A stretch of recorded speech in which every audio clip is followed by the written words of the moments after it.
Olá, meu nome é Alexandre.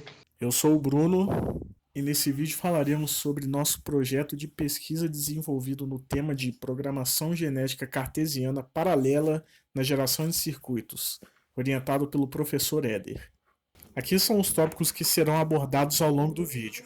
Nossa pequena introdução, a gente fala sobre a representação da CGP e como a gente calcula a aptidão do genótipo. Vamos explicar o processo de evolução e também vamos mostrar a análise e resultados dos nossos experimentos. Depois, uma conclusão sobre esses resultados, agradecimentos e referências. A programação genética cartesiana, ou CGP, é uma abordagem computacional para a elaboração de circuitos eletrônicos de uma forma automática. A CGP possui limitações que atualmente a tornam inviável para resolver grandes problemas.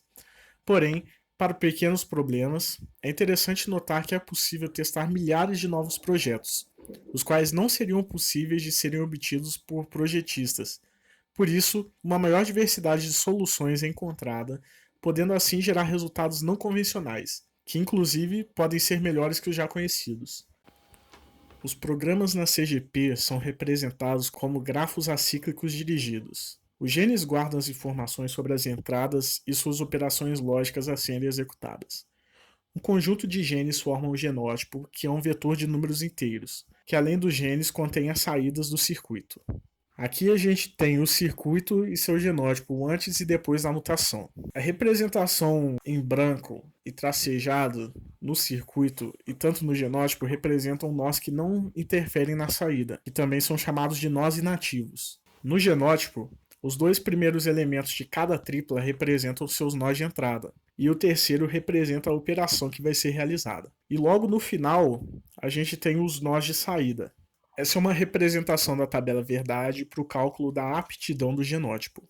As colunas A, B e C representam as entradas do circuito. A coluna OA, a gente tem a saída esperada do circuito para cada combinação de entrada. E a última coluna, GOA, a saída de determinada fase da evolução. Para calcular a aptidão, a gente contabiliza o número de linhas em que as colunas OA e GOA possuem o mesmo valor. Nesse caso, essas linhas são indicadas pelas setas. Então, esse indivíduo possui aptidão igual a 5. Essa é a representação do processo evolutivo. Primeiro a gente inicia a população de forma aleatória e avalia. Enquanto o critério de parada não for atingido, a gente muta e faz a sua avaliação. E vai fazendo isso até ele bater totalmente com a tabela verdade ou o máximo de iteração definido for atingido.